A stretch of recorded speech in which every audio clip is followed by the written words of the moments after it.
భారతదేశంలోనే బహుశా స్వతంత్రానంతరం ఏ సెక్రటేరియట్లో ఈ ప్రయత్నం జరిగి ఉండదు బహుశా.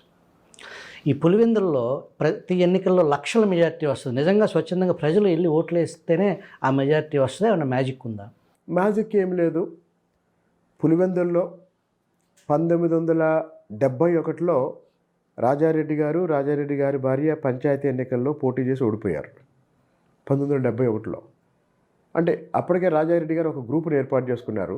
వాళ్ళు బలపనూరు నుంచి పులివెందుల వలస వచ్చిన కుటుంబం రాజారెడ్డి గారిది. సో నాకు తెలిసి 1971లో పంచాయతీ ఎన్నికల్లో కాంగ్రెస్లోని 2 గ్రూపులు ఉండేవి. రాజశేఖర రెడ్డి గారి రాజారెడ్డి గారి గ్రూప్కి 4 వార్డులు, వాళ్ళ వ్యతిరేక గ్రూప్కి 5 వార్డులు రావటం వల్ల బిఎన్ రెడ్డి వరకు వాళ్ళు కాంగ్రెస్. అయితే ఆ తర్వాత రాజారెడ్డి గారు వార్డు మెంబర్ అయ్యారు, సర్పంచ్ అయ్యారు. ఆయన భార్య జయమ్మ గారు కూడా వార్డు మెంబర్ అయ్యారు, సర్పంచ్ అయ్యారు.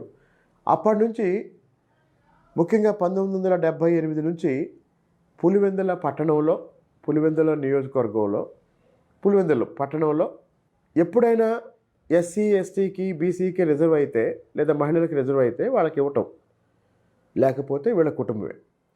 అది వార్డు మెంబర్ పోస్ట్ అయినా, సర్పంచ్ పోస్ట్ అయినా, పులివెందుల సర్పంచ్ పోస్ట్ అయినా, పులివెందుల మున్సిపాలిటీ అయిన తర్వాత పులివెందుల మున్సిపాలిటీ అయినా, పులివెందుల అసెంబ్లీ నియోజకవర్గం అయినా, కడప పార్లమెంటు నియోజకవర్గం అయినా 1978 నుంచి ఈరోజు 2024 వరకు దాదాపు 46 సంవత్సరాల పాటు పులివెందులలో వేరే అభ్యర్థికి అవకాశం లేదు, కేవలం వైఎస్ కుటుంబమే. ఇక మీరు అడిగారు ఆ మెజారిటీ గురించి.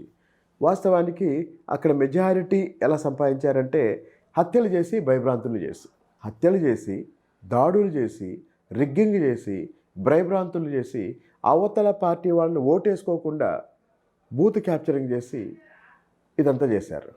అంటే అలా చేశారు కాబట్టే అంత మెజారిటీ వచ్చింది అనడానికి సాక్ష్యం ఏంటంటే 1991 ఎన్నికల్లో వైఎస్ రాజశేఖర రెడ్డి గారికి దాదాపు 5 లక్షల మెజారిటీ వచ్చింది. 1991 ఎన్నికల్లో, లోక్సభ ఎన్నికల్లో 5 లక్షల మెజారిటీ వచ్చింది. ఆ తర్వాత జరిగిన లోక్సభ ఎన్నికల్లో 1996 అంటే అప్పుడే చంద్రబాబు నాయుడు గారు ముఖ్యమంత్రి అయ్యారు.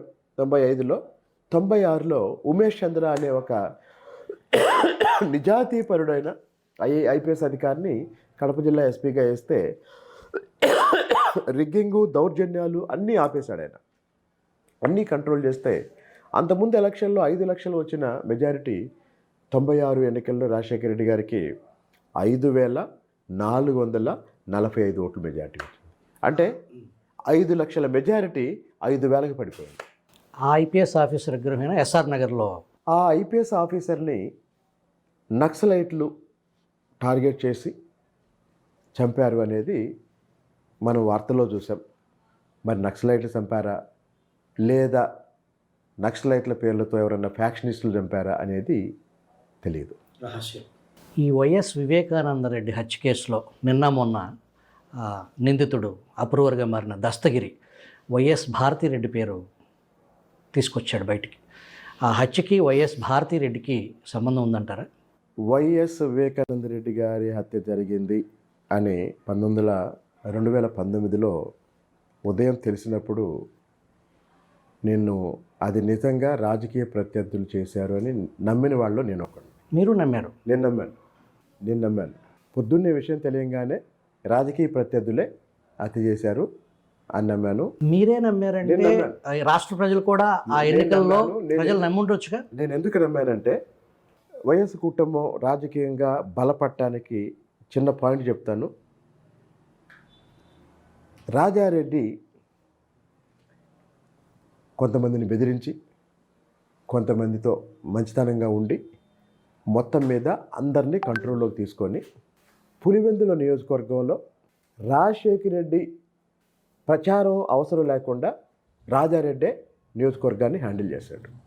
రాజశేఖర రెడ్డి రాష్ట్ర స్థాయి నాయకుడిగా ఎదగటానికి కారణం ఏంటంటే పులివెందుల్లో ప్రచారం చేయాల్సిన అవసరం లేదు. పులివెందులు మొత్తం తండ్రి చూసుకునేవాడు. ఆ తర్వాత కడప జిల్లాలో కూడా తండ్రి చూసుకునేవాడు. రాజశేఖర రెడ్డి రాష్ట్రం మొత్తం తిరిగేవాడు. అంటే రాజశేఖర రెడ్డి రాజకీయ పునాదికి 99% కారణం తండ్రి. ఇక్కడ ఒక అద్భుతమైన పాజిటివ్ పాయింట్ చెప్తానండి.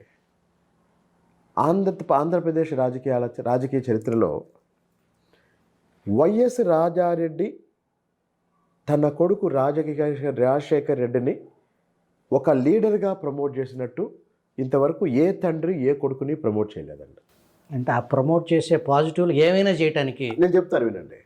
ఇప్పుడు రాజశేఖర్ రెడ్డి కడప నాయకుడు, పులివెందుల నాయకుడు, ఈ పులివెందుల ఎమ్మెల్యే. ఈ పులివెందుల 78 నుంచి పులివెందుల ఎమ్మెల్యేగా రాజశేఖర రెడ్డి గారు పనిచేశారు.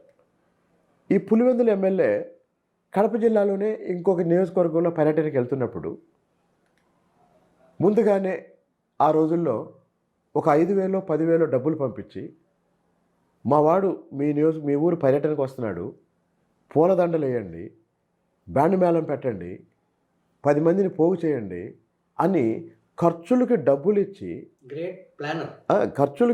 ఇచ్చి రాజశేఖర్ రెడ్డికి బ్రహ్మాండమైన ఆహ్వానం పలికే విధంగా ఏర్పాట్లు చేసిన రాజారెడ్డి నిజంగా ఆ విషయం చాలా తెలివైన వాడండి. అంటే చూసే వాళ్ళందరికీ ఏమైంది, అరే రాజశేఖర్ రెడ్డి క్రేజ్ వాళ్ళు ఎంతమంది వస్తున్నారు, రాజశేఖర్ రెడ్డి క్రేజ్ వాళ్ళు ఎలా రిసీవ్ చేసుకుంటున్నారు అనుకుంటారు. రాజశేఖర్ రెడ్డి క్రేజ్ ఉన్నమాట నిజం, కానీ